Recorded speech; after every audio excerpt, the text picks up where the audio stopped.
స్వాగతం మీకు. స్నేహితులారా, హిందూ పంచాంగం ప్రకారం మాఘమాసంలో శుక్లపక్ష సప్తమి రోజును రథ సప్తమి లేదా సూర్య జయంతి అని పిలుస్తారు. ఇది సూర్యనారాయణుని పవిత్రమైన పండుగ. మత విశ్వాసాల ప్రకారం ఈ రోజున ఉపవాసం చేసి ఉదయాన్నే స్నానం చేసిన తర్వాత ఉదయిస్తున్న సూర్యునికి జలంతో అరయం సమర్పిస్తే పాపాలు నశిస్తాయి. మంచి ఆరోగ్యం, సుఖ సమృద్ధి, దీర్ఘాయుష్షు వరంగా వస్తాయి. సూర్యుడిని ఆత్మకు కారకుడిగా, సమస్త లోకానికి జీవనాధారంగా భావిస్తారు. సూర్యుడు పరమ ప్రత్యక్ష దేవత. మనమంతా రోజూ ఆయన దర్శనం చేసుకోగలం. పురాణాల్లో సూర్యుని భగవాన్ విష్ణువు కన్నుగా చెప్పారు. రోజూ భక్తితో ఉదయిస్తున్న సూర్యునికి అరయం సమర్పిస్తే మనిషికి ఎన్నో రకాల లాభాలు వస్తాయని నమ్మకం. శారీరక ఆరోగ్యం, బుద్ధి బలం, ఆత్మవిశ్వాసం, సానుకూల శక్తి ప్రసరణ జరుగుతుంది. ఇవాళ మనమంతా భవిష్య పురాణంలో చెప్పిన రథ సప్తమి మహాత్మ్యానికి సంబంధించిన ఒక పురాతన కథను విందాం. ఈ కథ విన్న మాత్రంగా 100 సంవత్సరాల పాటు రోజు సూర్యునికి అరయం సమర్పించినంత పుణ్యం వస్తుందని చెప్పారు.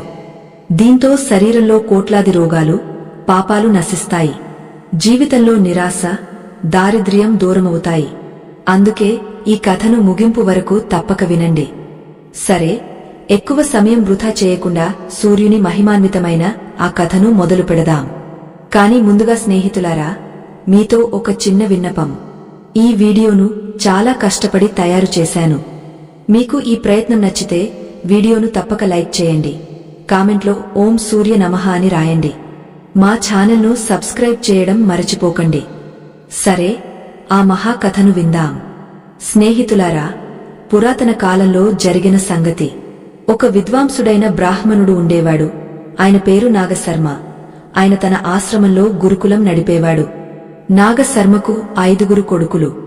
5 వేదాలు చదవడం, మంత్రాలు జపించడం, మత కార్యక్రమాల్లో నిపుణులు. కాని చిన్న కొడుకు భద్ర స్వభావం తన అన్నలకు కొంచెం భిన్నంగా ఉండేది. భద్ర యజ్ఞాలు, హవనాలు, వేదాలు చదవడం వంటి వాటిలో తన అన్నల్లా ఎక్కువగా పాల్గొనేవాడు కాదు.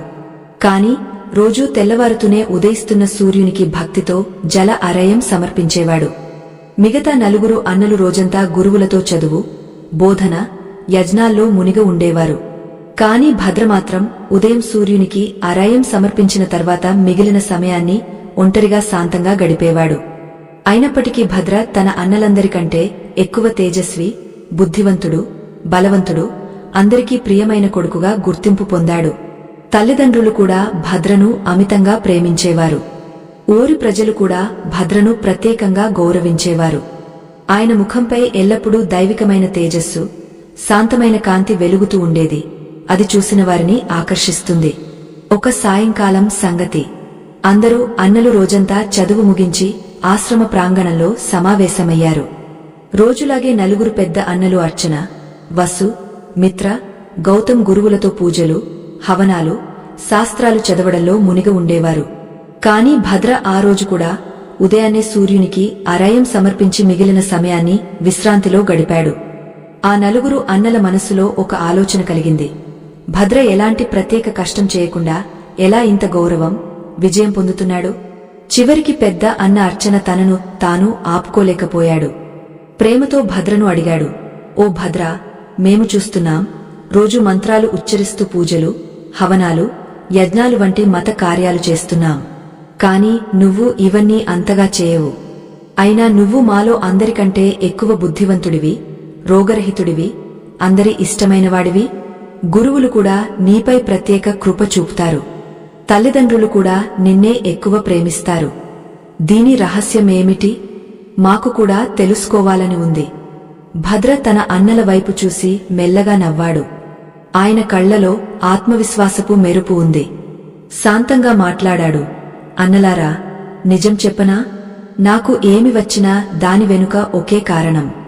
నేను రోజూ ఉదయాన్నే ఉదయిస్తున్న సూర్యునికి భక్తితో అరయం సమర్పిస్తాను. సూర్యనారాయణుని ఆరాధన చేయడం వల్లే నాకు ఈ తేజస్సు, బుద్ధి, ఆరోగ్యం, గౌరవం వచ్చాయి. భద్ర మాటలు విని అందరూ అన్నలు ఆశ్చర్యపోయారు. ఒకరి ముఖం ఒకరు చూసుకున్నారు. చివరికి 2వ అన్న వసు ఆసక్తితో అడిగాడు, కేవలం సూర్యునికి అరయం సమర్పించడం వల్లే ఇంత లాభాలు వస్తాయా? భద్ర, సూర్యునికి అరయం సమర్పించడం మహాత్మ్యాన్ని వివరంగా చెప్పు. సూర్య ఆరాధనలో ఎలాంటి అద్భుతమైన కృప ఉంది? ఇది విని భద్ర గంభీరమయ్యాడు. ప్రేమతో అన్నల వైపు చూసి చెప్పాడు, నా సోదరులారా, సూర్యుని కృప వల్లే నాకు నా ముందు జన్మ రహస్యం తెలిసింది. నాకు వచ్చినదంతా నా ముందు జన్మ కర్మల ఫలమే. అందుకే మీ ఆసక్తిని తప్పక తీరుస్తాను. శ్రద్ధగా వినండి. ఇప్పుడు నా ముందు జన్మలోని ఒక సత్య కథను చెప్తాను. అన్నలు ఆసక్తితో నిశ్శబ్దంగా భద్రవైపు చూడటం మొదలుపెట్టారు. భద్ర కథ చెప్పడం ప్రారంభించాడు. అన్నలారా, ఈ కథ నా ముందు జన్మది. అది చాలా పురాతన కాలం. అప్పుడు భూమిపై ఇక్ష్వాకు అనే ప్రతాపవంతుడైన రాజు పాలన చేసేవాడు. మహారాజు ఇక్ష్వాకు సూర్యవంశానికి చెందినవాడు. న్యాయవంతుడు, ధర్మపరాయణుడిగా ప్రజల్లో ప్రసిద్ధి చెందాడు. ఋషి వశిష్ఠుని సలహాతో మహారాజు ఇక్ష్వాకు సరయు నది పవిత్ర తీరంపై సూర్యునికి ఒక అందమైన, గంభీరమైన ఆలయం నిర్మించాడు. రోజూ ఉదయం, సాయంత్రం ఆలయంలో సూర్య ఆరాధన, ఆరతి జరిగేవి. ఆలయం, ఆ పూజల వల్ల చుట్టుపక్కల వన ప్రాంతమంతా పవిత్రమైన, తేజస్వి వాతావరణంగా మారింది. కాని ఆ పవిత్ర వనంలో ఒక దుష్టుడు కూడా తిరుగుతున్నాడు. అది నేనే అని చెప్పాలి. ఆ జన్మలో నేను వ్యాధుడిని, అంటే శికారి, కాని అంతకంటే క్రూరుడు, పాపాత్ముడు. నా పేరు దుర్జన్. ఇలా చెప్తుండగా భద్రస్వరంలో విచారం నిండిపోయింది. ముందు జన్మలోని ఆ పేరు దుర్జన్ తీసుకున్న మాత్రంగా ఆ పేరులోని దుష్టత్వం కలక్మనిపించింది. అన్నల ముఖాలపై ఒక్కసారిగా భయం, ఆసక్తి నీడలు పరుచుకున్నాయి. అవును, ముందు జన్మలో నేను దుర్జన్ అనే ఆశాపాశాలు, నిర్దయుడైన శికారి. ఆ జన్మలో నేను వనంలో నివసించే ఆదివాసీ మనిషిని. కాని నా హృదయంలో కనికరం మచ్చుకూడా లేదు. నాకు కేవలం హింస, దోపిడీల్లోనే సంతోషం. నేను దట్టమైన అడవిలో తిరిగి వచ్చేపోయే జంతువులను వేటాడేవాడిని.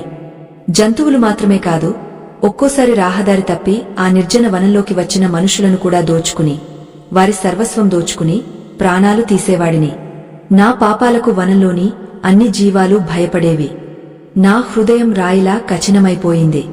ప్రజలు నన్ను దుర్జన్ శికారి అని పిలిచేవారు. దూరంగా చూస్తేనే తప్పించుకునేవారు. కాని నేను నిర్దయంగా ఒకదాని తర్వాత ఒకటి వేటాడి నా క్రూర ఆకలిని తీర్చుకునేవాడిని. నా దుష్కర్మాలు పెరిగిన కొద్దీ నా హింసాత్మక సాహసం కూడా పెరిగింది. ఇప్పుడు జంతువుల రక్తం చూడడం మాత్రమే నన్ను సంతృప్తిపరచలేదు. మనుషులపై కూడా దాడి చేయడం మొదలుపెట్టాను. ఆ అడవి గుండా వెళ్లే వ్యాపారులు లేదా సాధువులు నా భయానికి వణికిపోయేవారు. నేను చెట్ల మాటున దాక్కుని రాహదారిలో వెళ్లేవారిని పంతం పట్టేవాడిని. ఎవరైనా ఒంటరిగా దొరికితే వారి డబ్బు, ఆభరణాలు దోచుకుని చంపేసేవాడిని. అందులో నాకు ఎలాంటి అపరాధ భావన లేదు. నిర్దయమైన రక్తపాతమే నా జీవితానందంగా మారింది. హింసే నా ధర్మమైపోయింది. ఇలా చాలా సంవత్సరాలు గడిచాయి. నేను పాపాల గుంతలో మరింత లోతుగా మునిగిపోయాను. నా ముఖంపై ఎల్లప్పుడూ కోపం వికృత నీడలు పరచుకునేవి. కళ్లలో భయంకరమైన రక్తిమ కాంతి, చేతిలో ఎల్లప్పుడూ రక్తంతో తడిసిన విల్లు బాణాలు ఉండేవి. మానవ రూపంలో రాక్షసుడు జన్మించాడేమో అనిపించేది. అడవి జీవాలన్నీ నా పేరు విన్న మాత్రంగా వణికిపోయేవి. ఊరి ప్రజలు ఆ అడవి గుండా వెళ్లడానికి భయపడేవారు. రాత్రి పగలు అన్నది దూరంగా ఉంచి, పగలు వెలుగులో కూడా ఎవరూ అక్కడికి రావడానికి సాహసించేవారు కాదు. నా పాప కర్మలతో భూమి కూడా కలుషితమవుతోంది. కాని దేవుని విధానం ప్రకారం ఎవరికైనా శిక్ష తప్పదు. ఆ రక్షణ ఎక్కడా ఉండదు. నా అత్యాచారాలకు ముగింపు ఇప్పుడు సమీపించింది.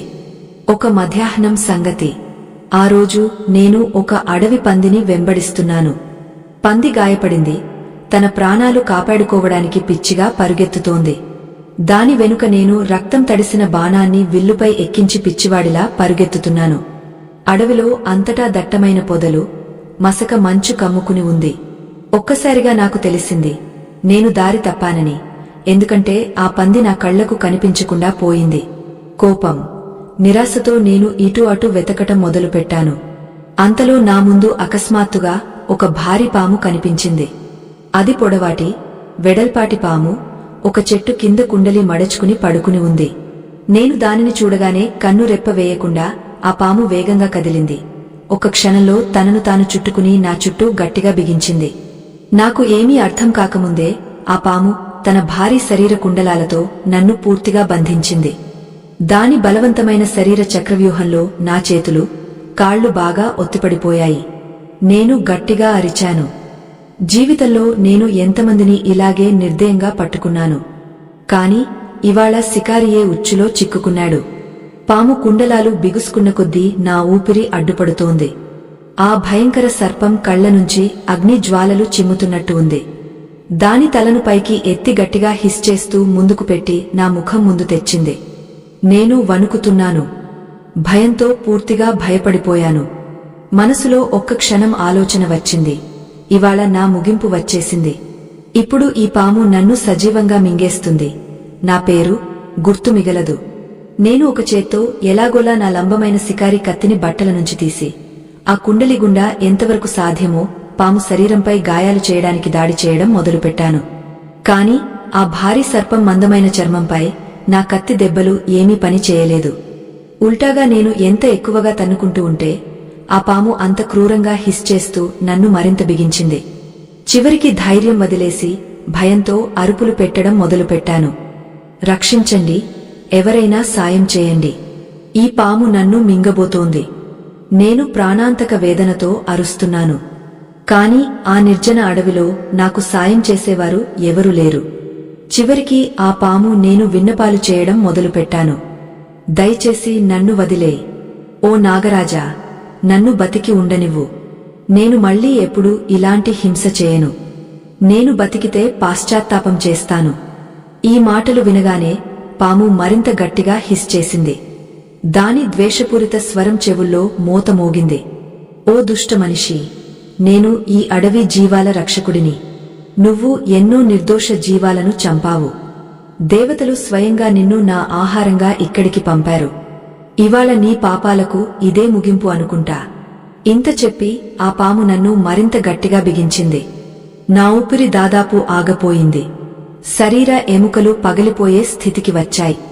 నా కళ్ల ముందు చీకటి కమ్ముకుంది. జీవిత దారం తెగిపోయే సమయం వచ్చేసింది. నాకు స్పష్టంగా నా అన్ని పాపాలు గుర్తుకు వచ్చాయి. నేను చంపిన జీవాల హృదయ విదారక ముఖాలు కళ్ల ముందు తేలాయి. వాటి వేదన భరిత అరుపులు చెవుల్లో మోగాయి.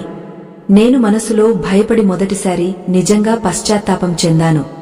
నేను ఎంత భయంకర అపరాధాలు చేశాను. ఓ దేవుడా, ఇప్పుడు పాశ్చాత్తాపం చేయడానికి చాలా ఆలస్యమైపోయింది. నా కళ్ల నుంచి కన్నీళ్లు కారాయి. అప్పుడే అకస్మాత్తుగా అడవి పక్షుల కలకలరావం ఆగపోయింది. అడవిలో ఎవరో అజ్ఞాత ఆగమనం ఆహట జరిగింది. పాము కూడా కొంచెం అప్రమత్తమై తన తల తిప్పి చుట్టూ చూసింది. నా దృష్టి మసకబారిపోయింది. కాని చెవులు గుర్రాల పదాల స్వరం విన్నాయి.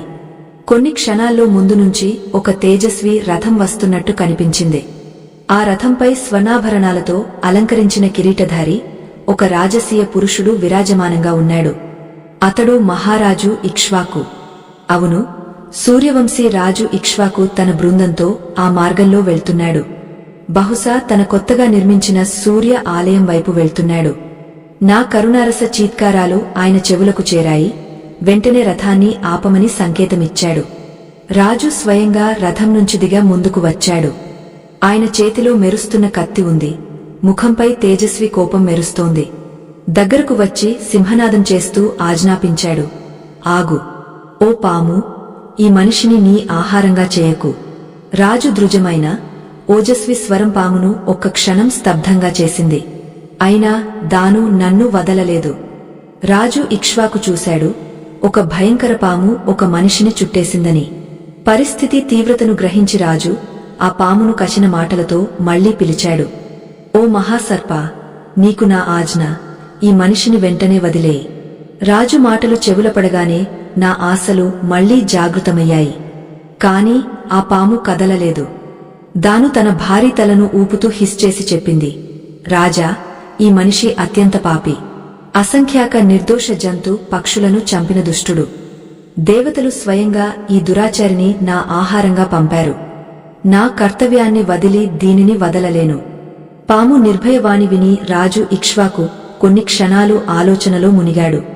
ఆయనకు తెలిసింది, ఈ మనిషి నిజంగా పెద్ద అపరాధి అని. అయినప్పటికీ దయ, క్షమలను ఆయన గొప్ప లక్షణాలుగా భావించాడు.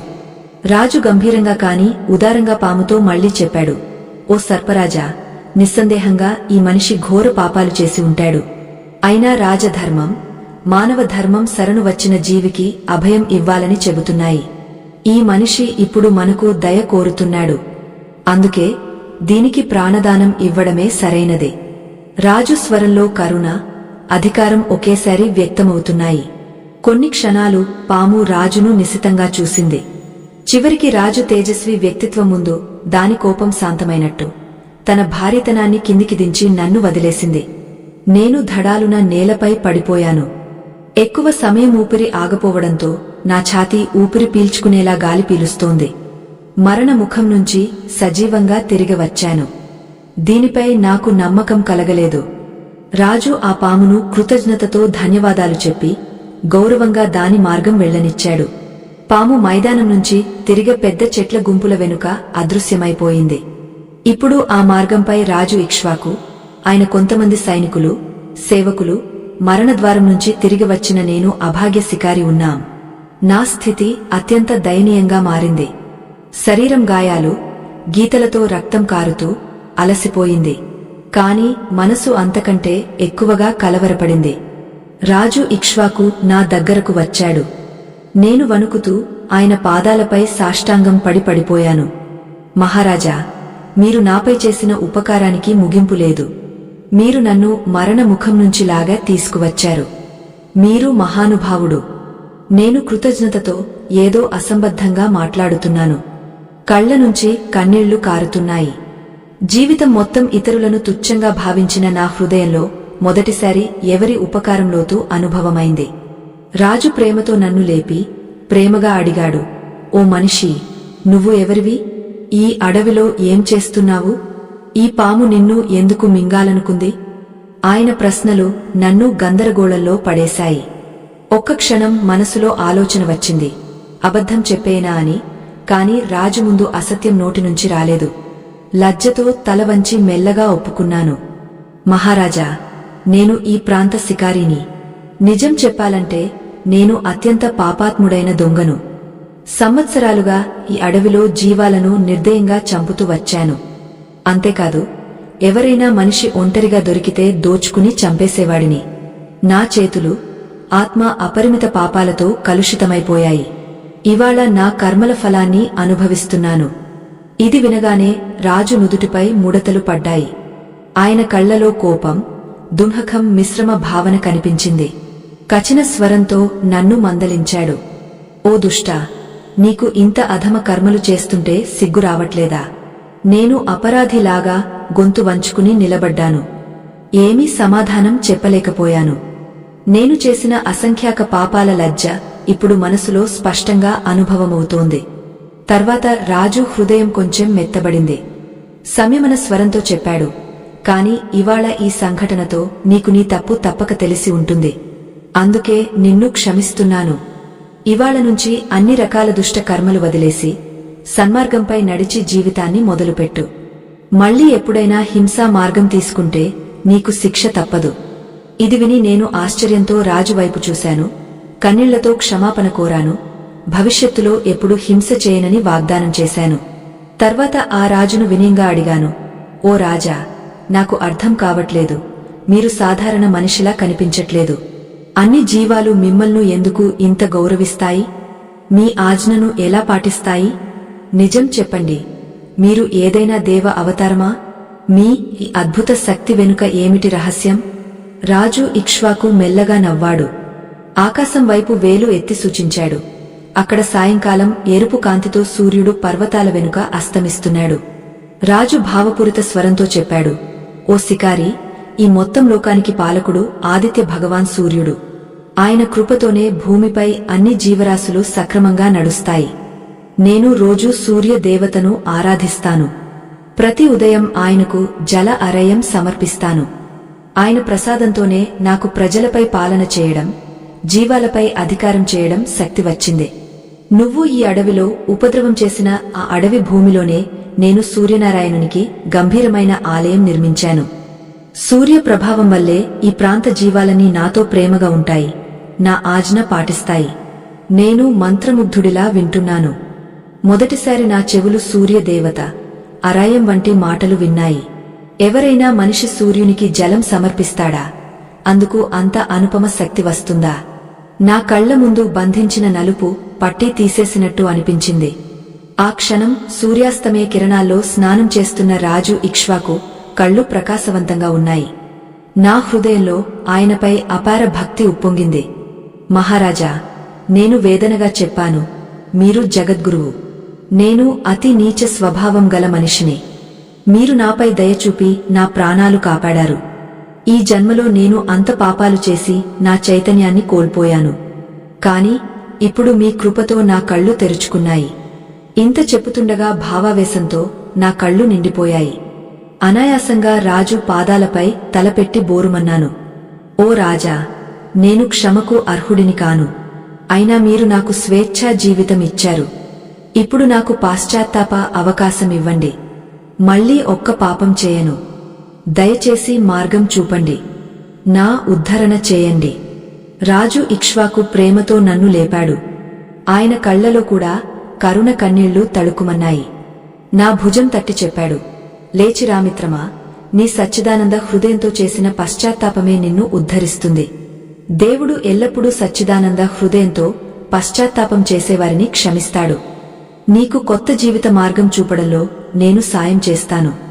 నేను కన్నీళ్లు తుడుచుకుని శ్రద్ధగా ఆయన మాటలు వింటున్నాను. రాజు మరింత చెప్పాడు, నువ్వు ఇవాళ నుంచి పూర్తిగా హింసను వదిలేయి. నీ జీవితాన్ని ఇతరుల సేవలో పెట్టు. రోజు ఉదయాన్నే ఉదయిస్తున్న సూర్యునికి పవిత్ర జల అరయం సమర్పించు. సూర్యనారాయణునికి ప్రణామం చేసి ఆయన మంత్రం జపించు. రేపు రథ సప్తమి పవిత్ర రోజు. రేపు నుంచే ఈ ఉపవాసం మొదలుపెట్టు. నేను వెంటనే రాజును వినమ్రంగా అడిగాను, మహారాజా, దయచేసి చెప్పండి, సూర్యుని ఆరాధన సరిగా ఎలా చేయాలి? ఏ మంత్రం జపించాలి? రాజు సంతోషపడ్డాడు. రెండు చేతులు పైకి ఎత్తి సూర్యుడి వైపు ప్రణామ ముద్రలో చేతులు జోడించి చెప్పాడు, సూర్యునికి అరయం సమర్పిస్తున్నప్పుడు ఓం సూర్య నమః అని మంత్రం చెబుతారు. ఓం ఘరుని సూర్య నమః అనే శక్తివంతమైన వేద మంత్రం కూడా చెబుతారు. రేపు సూర్యోదయ సమయంలో స్నానం చేసి పవిత్రంగా మారి తూర్పు వైపు ముఖం పెట్టి రాగ కలశంతో మెల్లగా జలం వదులుతూ సూర్యునికి అరయం సమర్పించు. మనసులో సూర్యుని ప్రార్థన చేయి. నీ పాపాల ప్రాయశ్చిత్తంగా హింసను పూర్తిగా వదిలేయి. పరమేశ్వరుడు తప్పక నిన్ను క్షమిస్తాడు. ఇంత వివరించి రాజు తన మార్గం పట్టాడు. తన సైనికులతో ముందుకు వెళ్లిపోయాడు. నేను చేతులు జోడించి ఆయనను వెళ్లిపోతుంటే చూస్తున్నాను. సూర్యాస్తమయం జరుగుతోంది. రాజు, ఆయన బృందం కొంతసేపటికి కనిపించకుండా పోయారు. నేను ఆ అడవిలో రాయిలా కొంతసేపు నిశ్చలంగా నిలబడ్డాను. ఈ రోజు నాకు కొత్త జీవితం పొందినంత సంతోషం. ఆ సాయంకాలం నేను మనసులో దృఢ నిర్ణయం చేసుకున్నాను, ఇక మిగిలిన జీవితాన్ని పాప కర్మల నుంచి బయటపడి దేవుని భక్తిలో గడపాలని.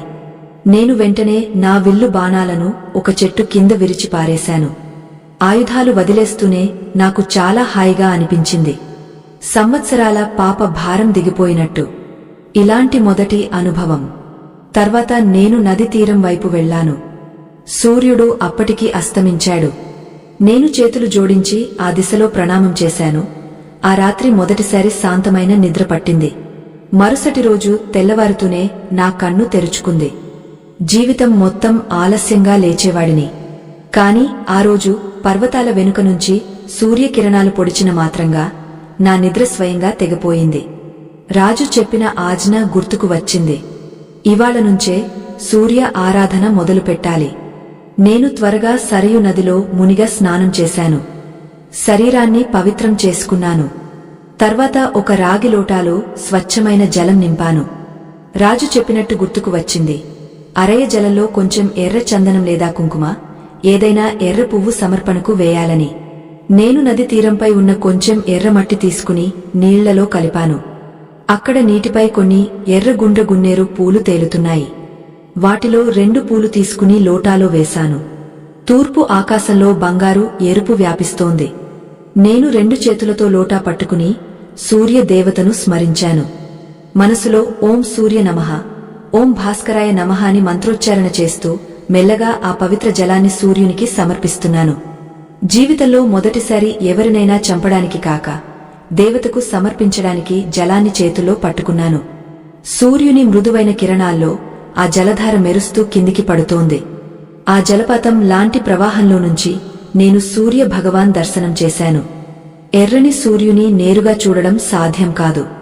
కాని ప్రవాహిత జలం ద్వారా వచ్చే సూర్యకిరణాల మధ్య సూర్యనారాయణుడు నాతో మాట్లాడుతున్నట్టు అనిపించింది. మంత్రోచ్చారణతో పూర్తి జలం సమర్పించిన తర్వాత నేను వంగ భూమికి నుదుటి తాకించాను. తడిచిన చేతులను నుదుటిపై పెట్టి ప్రణామం చేశాను. ఆ క్షణంలో నా అంతరంగంలో అద్భుతమైన శాంతి అనుభవమైంది. ఉదయిస్తున్న సూర్యుని నేరు ప్రకాశం నా అవయవాల్లో సచ్చిదానందాన్ని నింపుతోంది. అనిపించింది నా శరీరంలో కొత్త శక్తి ప్రవహిస్తోంది. పాప భావన ధువ్వమై చిత్తం నిర్మలమవుతోంది అని స్పష్టంగా అనుభవమైంది. నా కళ్ళు మళ్లీ కన్నీళ్లతో నిండిపోయాయి. కాని ఈ కన్నీళ్లు ఆనందం, కృతజ్ఞతవి. ఆ రోజునుంచి నా మొత్తం జీవితం మారిపోయింది. నేను ముందు కాలంలోని అన్ని పాప స్వభావాలను పూర్తిగా వదిలేశాను. చేతుల్లో ఆయుధాల స్థానంలో ఇప్పుడు కమండలు, జపమాల తీసుకున్నాయి. హింస, దొంగతనం వంటివి ఎప్పటికీ వదిలేశాను. ఆ అడవిలో నది తీరంపై ఒక వట వృక్షం కింద నా ఆశ్రయం చేసుకున్నాను. రోజు ఎక్కువ సమయం ధ్యానం, సూర్య ప్రార్థన, జపంలో గడిపేవాడిని. ప్రకృతి జీవాలపై నేను చేసిన అత్యాచారాల ప్రాయశ్చిత్తంగా వాటి సేవలో నన్ను సమర్పించుకున్నాను. గాయపడిన జీవాలను చూసుకోవడం, ఆకలితో ఉన్న జీవాలకు అన్నం పెట్టడం వంటి పుణ్యకర్మలు చేయడం మొదలుపెట్టాను. ఇప్పుడు సూర్య ఆరాధనలో నా చిత్తం లగ్నమైపోయింది. నేను రోజూ ఉదయాన్నే అరాయం సమర్పించడం ఎప్పుడూ మరచేవాడిని కాదు.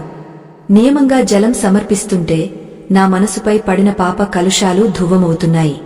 నా శరీరం ముందు గాయాలతో బలహీనమైపోయినప్పటికీ మనసు ముందు కంటే ఎక్కువ తేజస్వి, ప్రసన్నంగా మారింది. ఏ రోగం లేదా భయం నన్ను తాకట్లేదు. నా అంతరాత్మలో సూర్యశక్తి ప్రజ్వలిస్తోంది. కొంతకాలం ఇలా సుఖ శాంతితో గడిచింది. సూర్యుని కృప నాపై ఎల్లప్పుడూ ఉందని అనుభూతి కలిగేది. కాని నేను చేసిన పాపాల ఫలం భోగించకుండా తప్పదు. నా ముందు జీవితంలోని కొన్ని పాప ఫలాలు ఇంకా మిగిలి ఉన్నాయేమో. ఒకరోజు ఉదయం నేను రోజులాగే అరాయం సమర్పించడానికి నది తీరం వైపు వెళ్లాను. చాలా అందమైన, నిర్మలమైన ఉదయం. సూర్యుడు మళ్లీ ఉదయిస్తున్నాడు.